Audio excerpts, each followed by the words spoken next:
no matter which way you approach the study of any subject, you always involve some kind of theoretical perspective, whether you're aware of it or not. One theoretical perspective that has been developing recently across many disciplines in the university is affect theory. And one of the main proponents of affect theory is Professor Gregory Seigworth, and I'm speaking to Greg today. Greg, how are you doing? Doing okay, doing just Okay, fine. Thanks for having me here. great. So I wanted to speak to you as a cultural theorist and affect theory proponent and pioneer about why people who are studying any aspect of martial arts might be interested in affect theory. Uh, Sure. so A big first of all, question. I mean, when I hear the word affect, I think of kind of Freudian psychoanalysis, and Freud talked about affects and emotions, and this is Mhm. the kind of, and later political theory.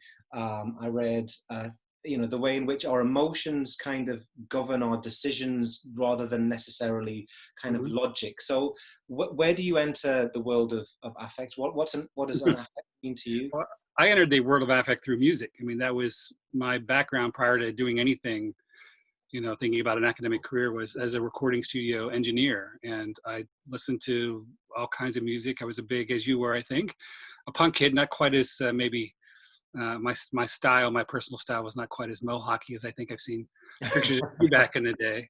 Yeah. But I was in the early '80s in northwestern PA, punk was hitting, and I was a music director at the radio station. I had a music show on the cable TV station on campus. I wrote a music review column for the campus newspaper. I was working at recording studios, and it was 24/7 music. And for me, music was always something that was there's something ineffable about it, right? There's something about the experience of music that didn't translate. And there's this great quote from, didn't translate into just words or meaning, right? There's a great quote from this rock and roll critic, Grell Marcus, who says that songs are statements are words we feel before they're statements we understand, right? And often my favorite songs, I remember early in the 80s, like REM, totally transformed my idea of what music might be, because I had no idea what Michael Stipe was saying in any of those songs, but they resonated. They stuck. There was something there that was really kind of present to my own experience. And so, uh, I didn't read Freud till years later. I didn't, I was immersed in music, and I was reading I mentioned this in the book behind you, in the intro to the book, that, I was working in recording studios, and a friend of mine had gone off to graduate school, who was writing about music a lot. He actually worked at the same record store I worked at, and he went off to graduate school. And I wasn't thinking about any of that. I was going to be a recording studio superstar. And he sent me these essays by this guy, Larry Grossberg, that he'd Mm-hmm. been reading. And I was like, I don't know what the hell's going on theoretically here. Like, I didn't have a big grounding for the theory. But he was writing about punk rock. Is there rock after punk was an essay that I read early on. And Larry was talking about affective formations and affective alliances. And he talked about mattering maps versus meaning maps as ways in which we grasp the world around us.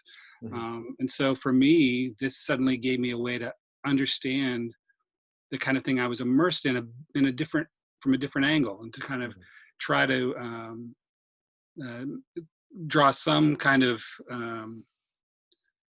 additional kind of perspective onto it. So I pretty much quit my job as a recording studios are miserable places. Musicians up close are not always great people. Yeah. Okay. And so I was like, I wasn't super happy in the job I had. The recording studio I worked at was kind of shady anyway. And my wife was looking at graduate school for music. She was speaking about more music. She was an opera singer. And so she had actually gotten accepted at Ohio University, and I applied and got in, and then kind of immersed myself in theory. Though I was in a telecommunications department, I still was thinking about production as my future. I was doing lots of radio work and did a radio show there at Ohio University called Idiosyncrasies, and I was teaching audio production. So I still was immersed in that, but I got seduced. The department was I shouldn't say this on a video probably, but the department was fairly lame. It's improved now. I'm sure it's great. But I started taking all these courses in feminist theory and film theory, and applying the kind of things that are, trying to use the kind of stuff I knew from music. So it was this entry into kind of cultural studies that was through Larry Grossberg. And then eventually for PhD, I got to study with Larry Grossberg. But I began to immerse myself more and more in cultural studies literature, and someone we share in common, Megan Morris, really flipped my world around. I mean, between Megan and Dick Hebdige and Larry Grossberg, I felt like, and Stuart Hall, obviously, I felt like this was home. This is a place where I could kind of feel my way into popular culture, into music and film, and ask questions that I couldn't kind of parse before, but this suddenly made sense. And so for me, that entry to affect was through music. But then I had been reading things like Roland Barthes, Camera Lucida. There were things that would filter into Clarion at used bookstores. And of course, he talks about punctum and studium in that book, and the idea of how photography can strike us or prick us. And so the notion of the affective nature of photography and the role that memory, I think when I would think about like teaching affect, I always tell my students, as undergrads, I only have undergrads, that the ways in which I think everyday life gives us a purchase or immediate kind of feeling about affect is around questions of memory. And what is memory? Where is it located? I talk about voluntary and involuntary memory from Bergson, a bit about Proust, just enough to make them understand. And then and about music and about babies, right? All those three of those things, you know, pre-linguistic little babies, and then music and memory, I think all give us ways of understanding there's something more than just interpretation and meaning and, you know, that kind of stuff. So for me, that was where I got, but then I did get into Freud. When I finally wrote my dissertation with Larry Grossberg, the major section of my dissertation, the middle section, 100 pages, is on Freud's earliest work, right? From the earliest kind of studies in hysteria up through interpretation of dreams. Everything he writes in the late 1890s to the 1900s is really incredibly rich in terms of trying to understand affect as this kind of material as well as kind of incorporeal thing. And so Freud was really important. So in terms of cultural studies, I guess, so the kind of affective turn was in very broad brushstrokes. It was people going, yeah, but there's more to a text than its meaning. There is the effect it has on you. So you start with music, like, you know, you love music and you know that it can affect you profoundly in ways that aren't cerebral, they aren't logocentric. It's not about words and meanings. It's about sensations and passions and feelings. And I guess that, so we can apply that to anything. We can apply it to martial arts. So, like, you know, you just fall in love with this thing. Like I fell in love with, say, Bruce Lee, Sonny Chiba, and I guess maybe then later on, sort of Jean-Claude Van Damme. I love this. There's something that grabs you and that consumes you and gives you emotional responses so it's a kind of communication, it's a kind of effect it's a kind of effect, but it's not conscious. It's just something, it's something that cultural studies or interpretive approaches just have missed or haven't been able to talk about or express or realize properly. And again, this is one angle that affect studies brings. I mean, the kind of fan studies, which is again where Larry Grossberg is writing about fans and about, you know, and I think that's, and certainly we're fans of theory, right? I mean, we're here so to understand that kind of passion for something that grabs you. But that's just one angle. I think the more I get into affect studies, the more I realize that, and again, I don't want this division between, you know, being conscious or the cognitive and the non-cognitive. I do think these things have tendrils that kind of bleed into each other and connect. But I also think that we have to think about, again, the kind of more than or other than that's also something material and not always simply human, right? So I think that affect allows us to delve into areas where we understand the long-sidedness of the material world that's different than and other than or more than the human. And so I think the ways in which affect can go into those areas too is really important, so that I always think of affect as having these kind of three modes. And it kind of comes from Deleuze's interpretation of Spinoza, that at one level, affect is about what Spinoza called affectio, which is gets translated as affection, which is the kind of encounter or the kind of point of contact by which bodies intersect, right? By which two bodies meet and the kind of passage of intensity of one sort or another occurs. And at the most basic level, that's what happens with fandom. That's what happens when we think about affect as emotional, that kind of thing.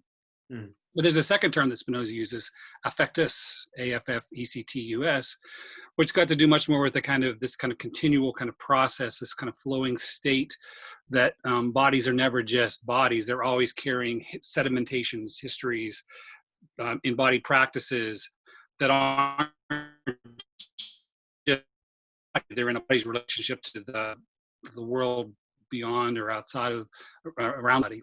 And so this way in which this kind of affect becomes processual. And I think there's obviously a lot of attention to the idea of affect as process and not just this point of contact. And then Deleuze kind of adds, or he finds this third kind of mode of affect in Spinoza, which is for him immanence, which is the idea that anything can connect, this kind of realm of pure potential, or this kind of infinite kind of connectedness, that you never connect all the different pieces and parts. Only in Spinoza's world, like God is, well, God or nature does that. But we have this kind of potentiality to connect. And that those three areas for me, when one does affect, when I read different people's approaches to affect, I see them either engaging as affect as contact or point of contact. Affect is this kind of continual process, or affect is this kind of field of potential that's available in any context.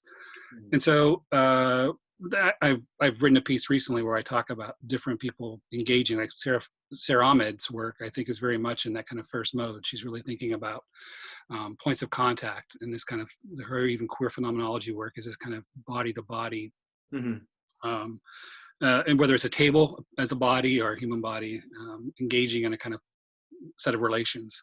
And then someone like Lauren Berlant, who understands wants to understand that feeling. Like, she has an essay called Feeling Historical that's really brilliant. I think it builds on Raymond Williams' work on structure of feeling and talks about the kind of historical kind of ongoing patternings and contourings of different sets of kind of structures of feeling that is kind of in this second mode. And again, I would argue that even the third mode, someone like Patricia Clough, who does this really amazing work with digital culture and the kind of her transformation of psychoanalysis to something that's much more rooted in the codings of digital culture and the kind of infinite connectedness of that. But I would argue that anyone who does work in affect theory inevitably works across all three of those modes. It's not as if they are separate modes of endeavor. Sarah Ahmed ends up kind of making these other kind of affiliations that go beyond the body-to-body contact and talks about larger fields. So it's, for me, it's a fairly complicated endeavor, can be, though I think I approach things very, like, for me, it's about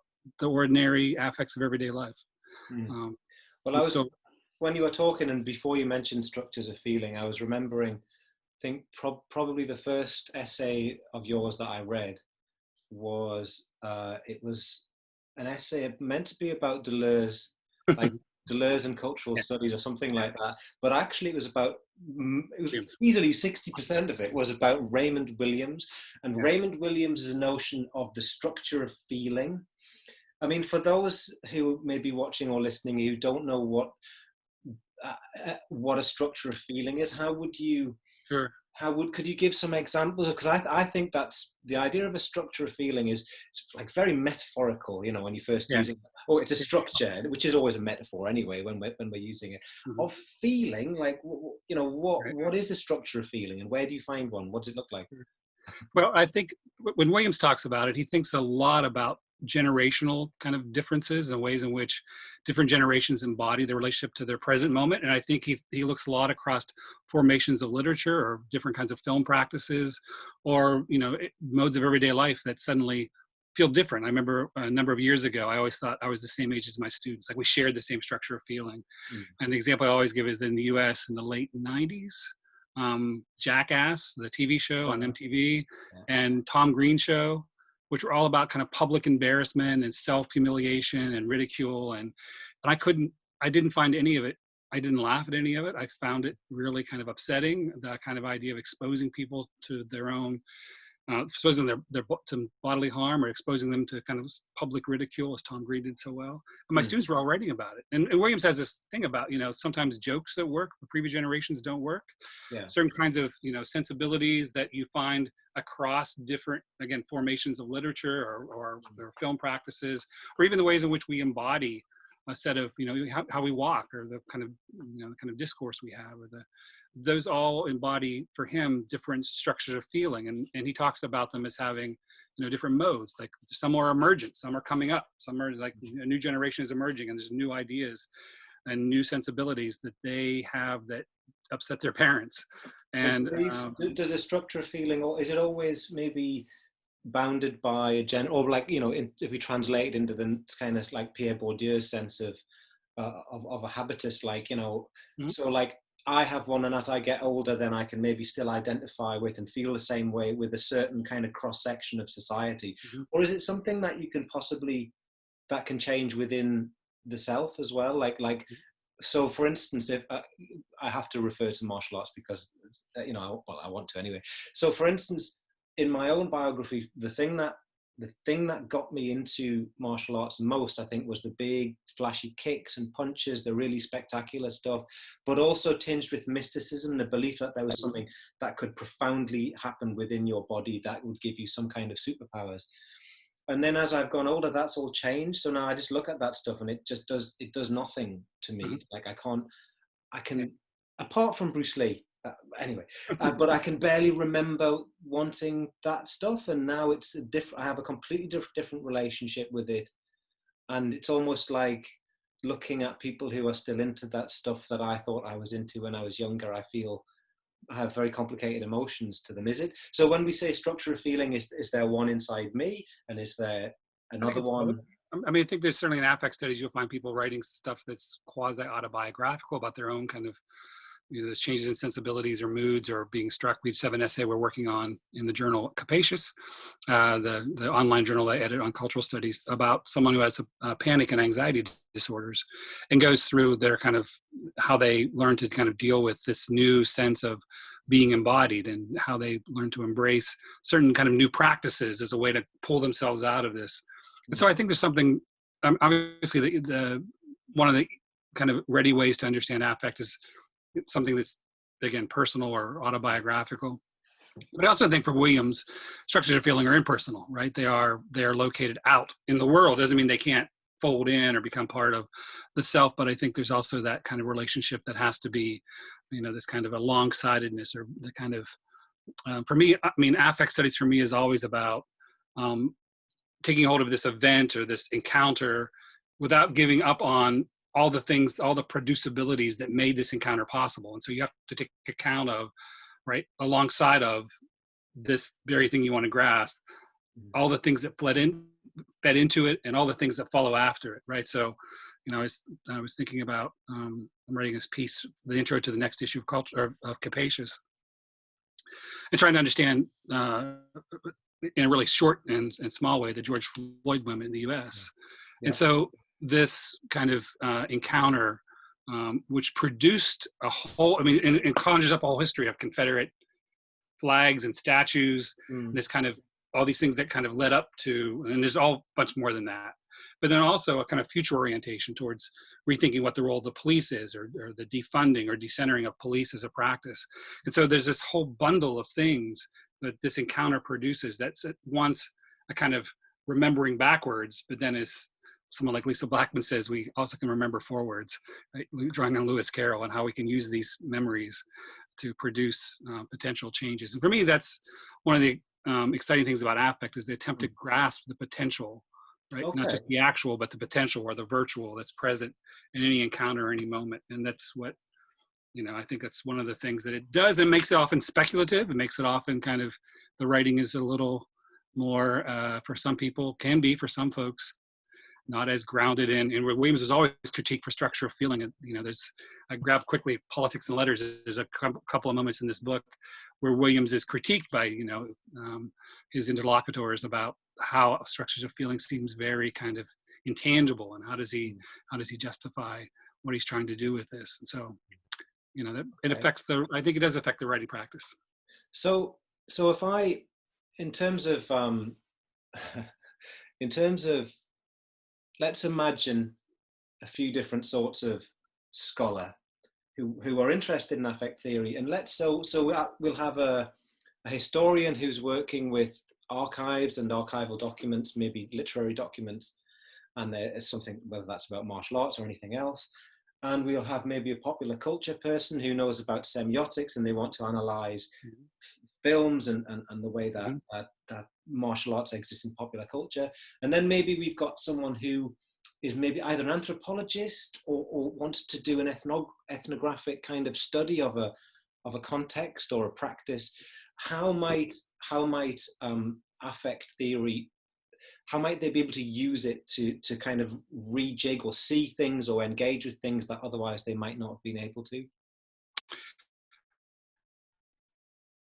It's a great question. It depends, of course, and you gave me some particular examples. And in the archives, I had a reading group we just finished this week we're reading Jenny Rice's book, Awful Archives, which looks at conspiracy theories. It wants to understand the way in which archives are made and how do you argue with someone who has this kind of belief that's so eccentric, so far outside of anything that fits within your worldview.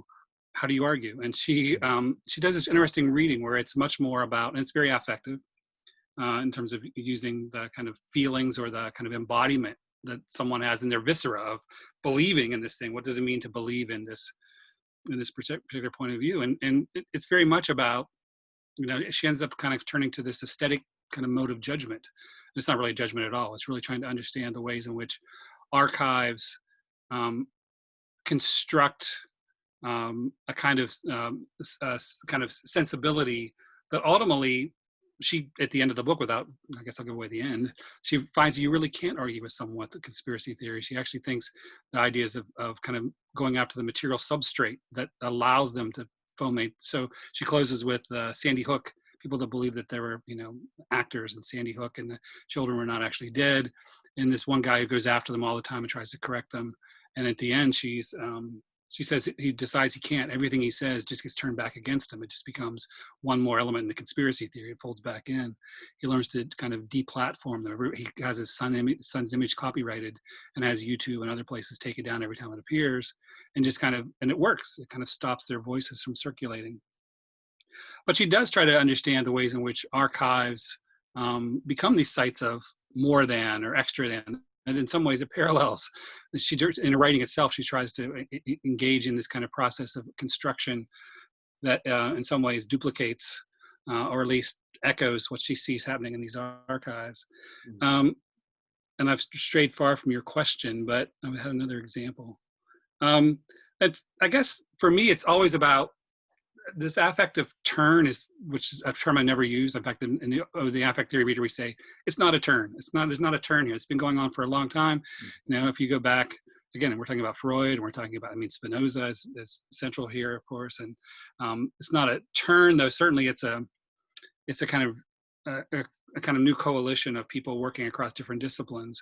But I also think about affect as a kind of tune of tuning yourself, of letting yourself enter into a kind of relationship with the material that renders you sensitive to certain kind of extra or more than things that are emerging from the work, so that you're not reticent to kind of follow out those kind of vapor trails into where other kind of very tangential connections might happen to things that may not be immediately present in the work, but if you're with it long enough, suddenly you kind of are able to kind of step into that space and inhabit it in ways that allow you to say more than what the text produced as meaning, right? And so that's what Jenny does in her book, is she actually does kind of enter into these kind of conspiratorial spaces in ways that allow her to see something, that kind of aesthetic something more. Like for one point, she looks at these, she's in Israel, and there's these telephone poles that are just plastered and plastered and plastered. They're inches thick of different kinds of, handbills and conspiracy theories and all this stuff. And what she's fascinated by is the thickness of the thing, right? The actual thickness of this kind of accumulation of stuff over time. Not so much what it says, right? But the ways in which those conspiracy theories kind of build and build and build on themselves and continue to accrete evidence, whatever that evidence is. And so in some ways it's turning yourself to the contour or the texture of something, turning yourself to back to the kind of alongsidedness that is there in the object of study, and trying to wade into that and with a little more purpose than you might otherwise. Okay. I think just as I'm listening to you talk, that there's a lot of things battling now to get out, but I think that in my head, I have always maybe conflated or unduly or unjustifiably connected the notion of affect with enjoyment and the pleasure of the text and so on. So that, for instance, that the idea of pleasure can cross-cut and really subvert debates, like, is MMA violent? And a lot of people go, well, yes, it is, and no, it isn't, and it's consensual, but it's battering the hell out of someone. Then you have to think, well, what is in this for the viewer? what is in this for the participant? There's a lot more going on than, so there's a lot more going on than it's violent, it isn't violent. It's like, it's all these, it's many different things. But Right. then I also think about the pleasure that, because I'm quite logocentric, and I need to have a thought through rationale for something, or I believe I need to have a thought through rationale for something. But when I do a practice like Tai Chi, I no longer know why I do it. Mm. And then you have paradigms like anthropological paradigms of ritual, or it's just some kind of repetition compulsion or whatever. But I can't work out what it is that it gives me, other than a kind of pleasure, a kind of embodied Mm-hmm. pleasure. And I mean, is that something that affect the language of affect studies could contribute to my understanding of why I enjoy certain things, why I enjoy certain films, certain practices that I can't even rationalize as it's self-defense, or it's for my physical blah blah blah. I can't put a finger on it. Does affect studies help people to put the finger on the je ne sais quoi of the...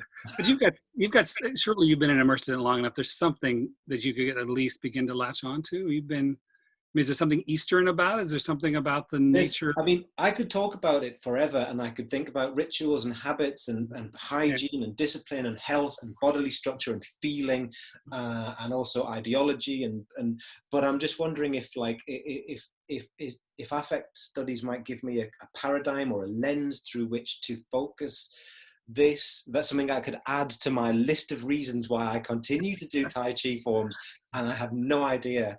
Like, there's no rational, logical reason why I would continue to do them.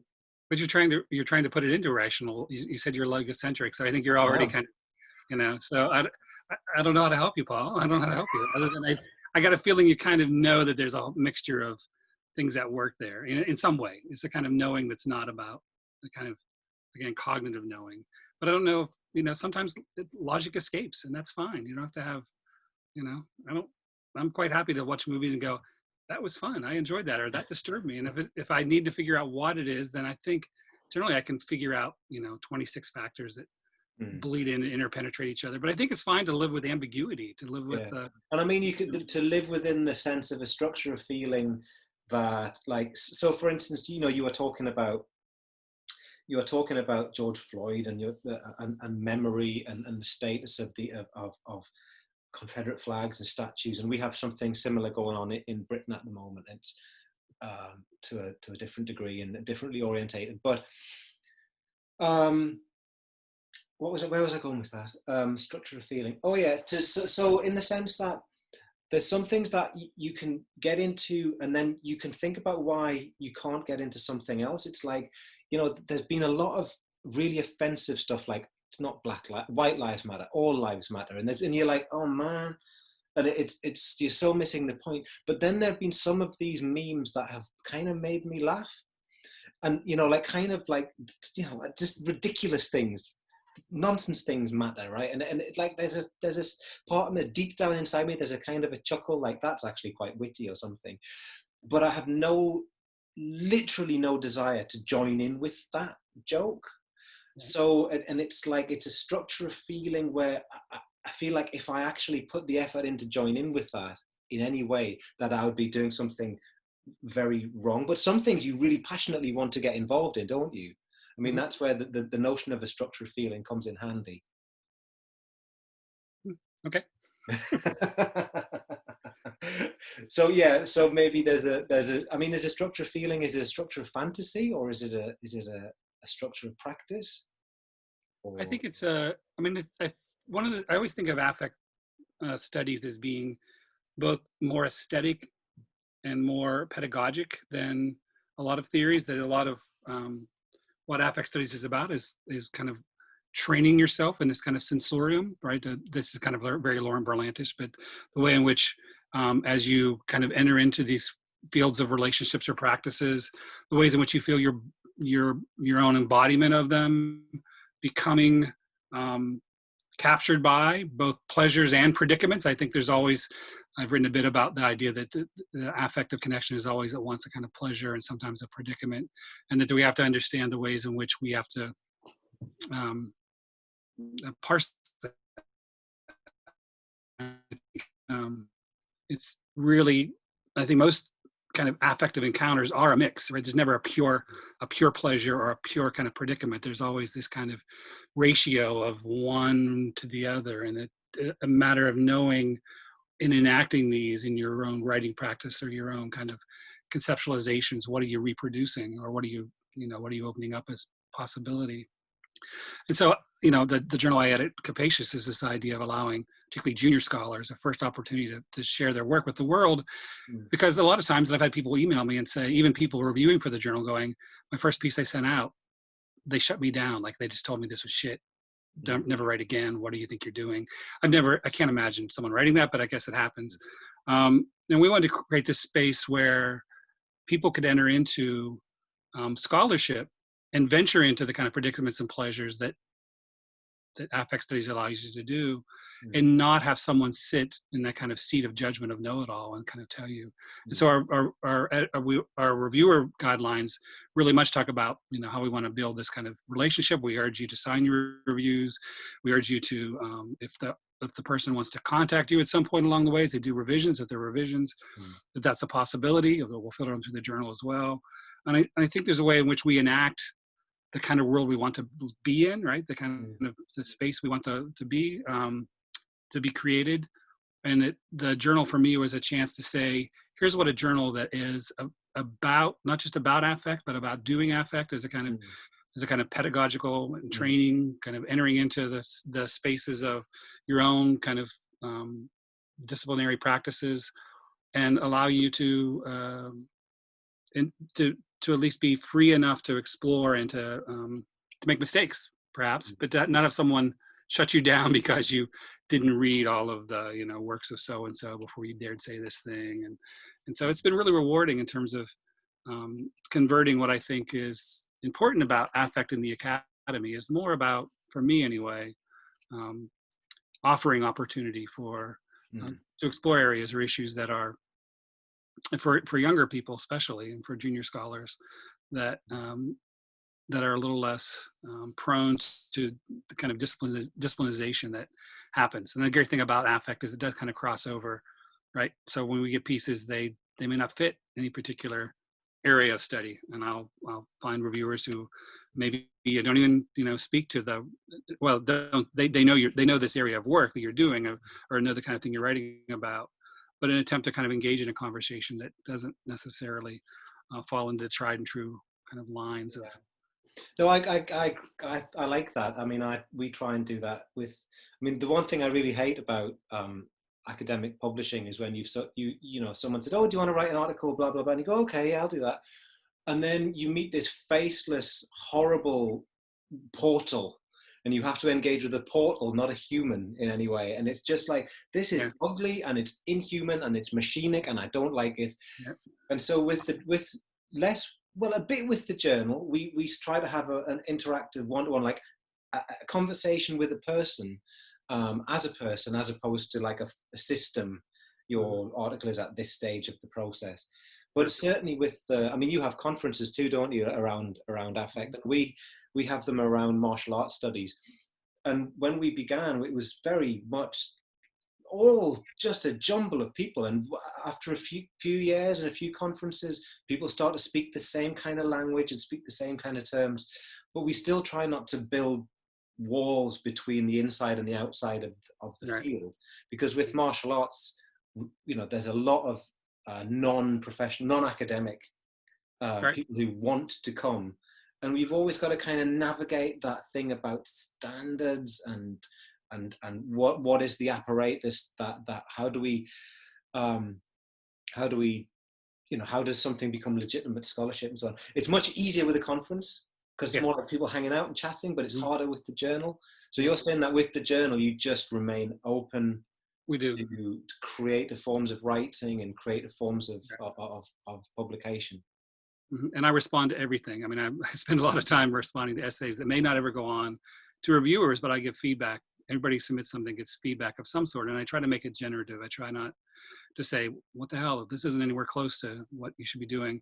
And as you said, we try to, whenever I reply to people, I say this is the start of a conversation, not a kind of set of demands. This is a chance to, and when you return your essay, if you've asked to do revisions, I ask you not just to return the essay, but return a kind of a memo of some sort that says, here's how I understood your Yeah. comments. Here's what I tried to do. Here's what I refused to do. Here's what I think, Yeah. where I think I think my original idea was right. And so I want to make sure that people feel they have the capacity, right, to engage in this practice that's always fraught with tensions for a whole variety of reasons, Yeah. that at least removes that kind of onerous kind of the sense of kind of someone's looking over your shoulder, correcting you all the time.